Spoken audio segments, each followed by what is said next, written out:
Hey guys, today I'm going to be making a 75% hydration sourdough, and I'm going to be comparing this commercial pizza oven with a home kitchen oven.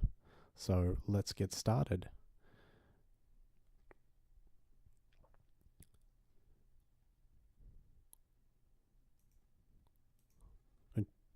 We're just going to start with about 525 grams of water goes in. I'm using a nice, strong, high protein bread flour. It's just a common one we get in the supermarkets here by the Lighthouse brand. 700 grams of that one goes in. It should be enough to make just about 2 loaves to do our comparison. I'm going to give it 3 teaspoons of salt. That'll add to the flavor, as well as make sure that the fermentation does not happen too quickly. We'll give it 2 teaspoons of sugar. The sugar will help with the caramelization as well as to aid in the fermentation. Now I'm going to be using a little bit of yeast. Sourdough purists will say that you shouldn't be using yeast when you're making sourdough, true sourdough, but whatever, I need a bit of consistency, so I use a little bit of yeast. Then we get the actual sourdough starter. I've been working on this one for quite a long time, about almost a month, feeding it every couple of days, and I'm going to be putting in about 100 grams of it today. So we're going to use the bread machine to do the mixing, so I am all about efficiency. I found that the bread machine works just fine, so I'll be using that. And you can see that it's mixing quite well, and it'll take a couple of minutes to mix all the way through.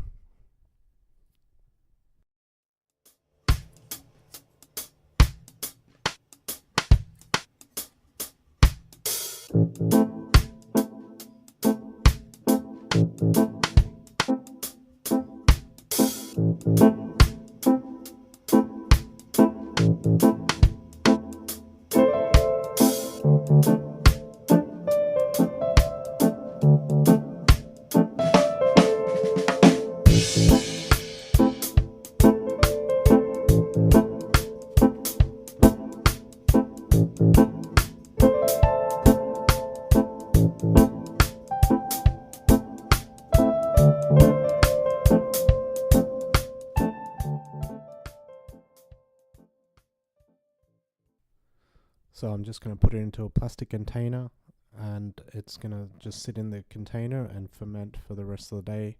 We'll be looking to bake this one in the evening.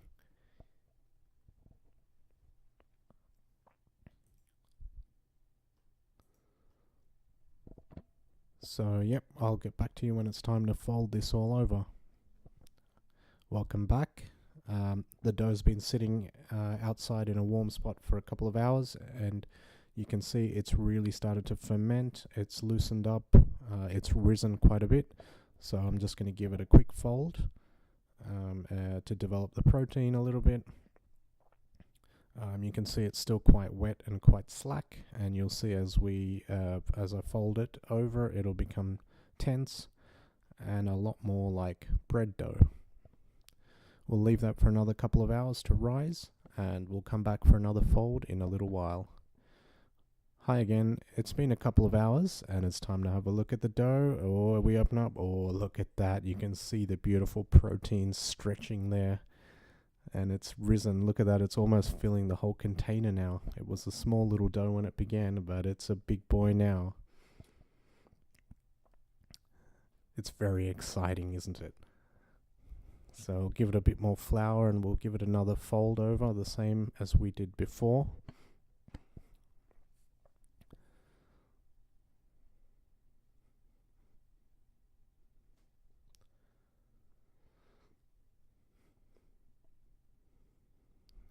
And we'll be back shortly to add the linseed and olives to the bread. So I'll put it away for a couple more hours. And And so now I'm just going to add the linseed and olives to actually turn this into a linseed and olive loaf.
Okay, we are ready to bake. I've got everything ready now, so we're just going to start by scoring the bread. I'm going to make a square set of cuts to help with the oven spring and rise. So I don't have a proper scoring tool, so I'm just using a regular kitchen knife. I found it helps if you dip it in water a little bit. It helps to make the cut. So just making the 3 sides and the 4th side now.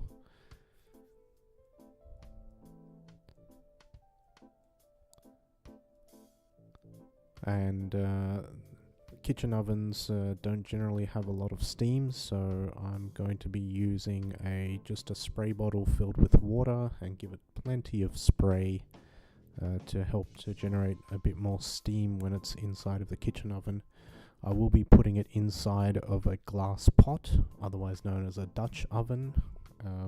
Again, this is to help maximize the amount of steam that's available for the bread and to maximize the oven spring and crust color, also I'm told. Now you have to be very careful, the oven's incredibly hot, and now getting the bread into the incredibly hot pot is also quite tricky. Just pick it up and pop it in there, and then speed is the key here, because every second that the pot is outside the oven it is cooling down, and every second that the oven door is open it is cooling the oven down. So working very quickly and get everything together and put it all back in. And now we're going to follow the exact same procedure to use the commercial deck oven.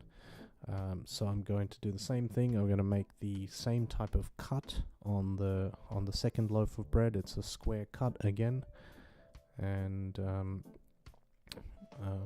the commercial oven is not as tall as the regular kitchen oven, so I can't use a Dutch oven inside of it. So instead I'm just going to mist the bread and just pop it directly onto the baking stone in the pizza oven. I've also put a couple of pans filled with water inside of the deck oven to help with the steam. So we'll see how well that works at the end of the video. So you can see there at the back there's the pans filled with water, and we'll just pop the bread out in front of them, with the hope that there'll be enough steam from the pans as well as what was misted onto the bread to allow it to rise properly. And the baking time for the commercial oven, we're expecting it to be around 50 minutes. At the beginning of the bake we just turn the heat down so that it doesn't brown the crust too quickly.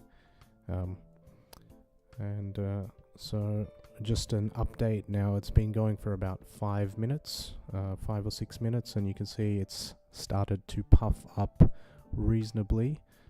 Still has a bit of a way to go, but it's only early days yet. So same thing, we'll take a look at how the regular kitchen oven is going. I think it's been about 15 minutes at this point. So it's time to take the lid off of the pot. That's so that we can release the steam and allow the dough to really start crusting up nicely. So we can, I'll show you guys what it's looking like after 15 minutes inside the Dutch oven. You can see that it's sprung up very nicely. The crust has got a beautiful color on it. And I'll also show you how the deck oven is going after a similar amount of time, just a little bit less perhaps. You can see the crust color is not as nice. It has puffed up quite well, but at the moment not looking quite as nice as the one in the kitchen oven. Okay, so it's been about 50 minutes now, 50 minutes in the kitchen oven. So it's time to pull the bread out and take a look at it. It's coming out. It looks like it's cooked very well. It's risen very well. The color has changed considerably.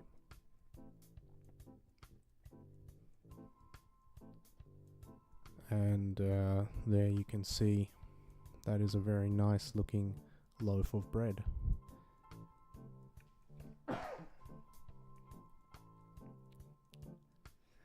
You can see the beautiful linseeds there, and there's some olives as well. Look at it from all the different angles. The cut, you can see where we cut it and how it's puffed up wonderfully well. Can't wait to get into that, but you have to restrain yourself. You can't cut it when it's hot. You absolutely have to wait until it's cooled right down before you cut into the bread. Okay, so it's been about 50 minutes for the commercial oven as well. So it's time to pull the bread out of the oven.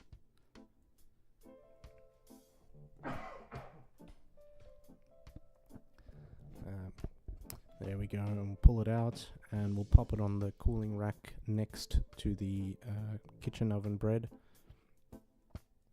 And you can see there the comparison. The color looks quite similar. The crust looks slightly different between them. The deck oven dough itself was a little bit smaller, so that's resulted in a slightly smaller finished loaf.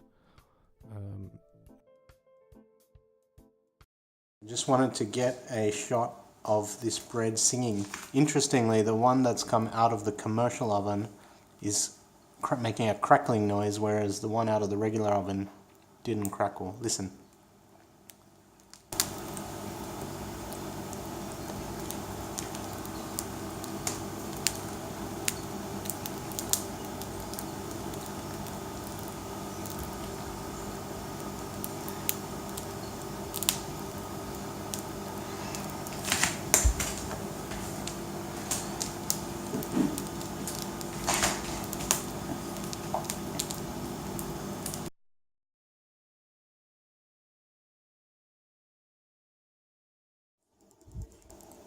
Alright, it's the moment of truth now.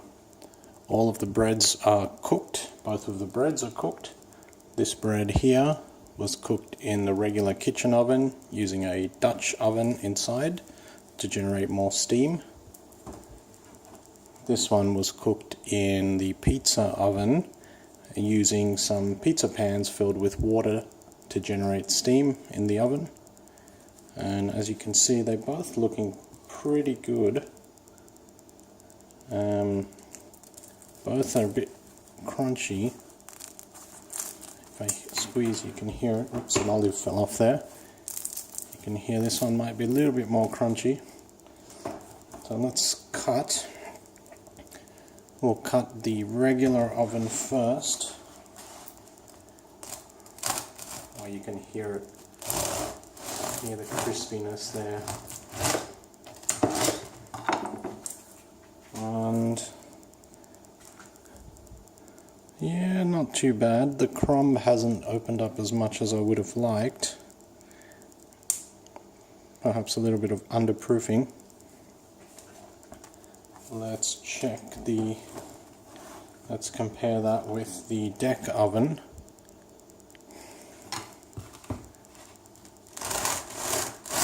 Also very crispy.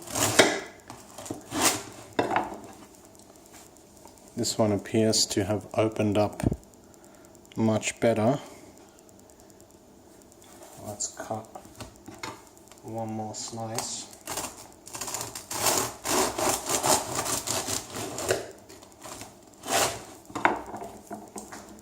And you can see some nice open crumb there from the deck oven. Let's keep these aside. Let's cut one more slice.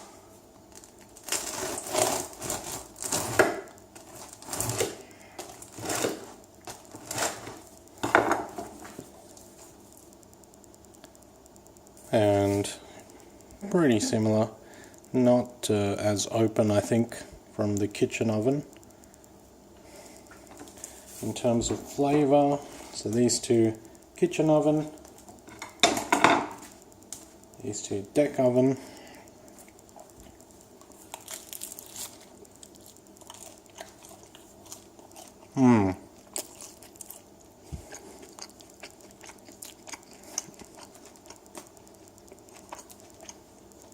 Excellent olive flavor.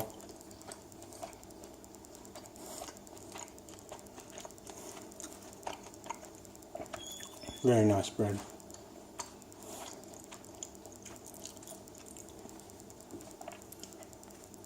Let's try the deck oven.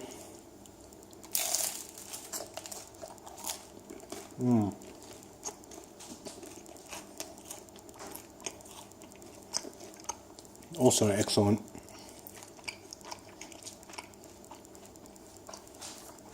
Very nice flavor.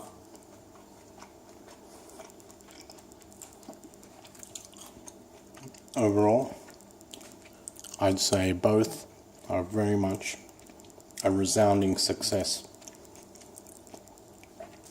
I think in future I would probably use the deck oven just because it's a bit easier. You don't have to mess around with using a Dutch oven and taking the lid off halfway through the bake. The disadvantage is the size of the loaf has to be a little bit smaller because the height of the deck is not that high. But being a commercial size double deck pizza oven, I could probably bake about 10 loaves at once in there if I wanted to. I'm not sure what I'd do with them all. But there you have it. Deck oven, kitchen oven. A very successful linseed and olive sourdough day.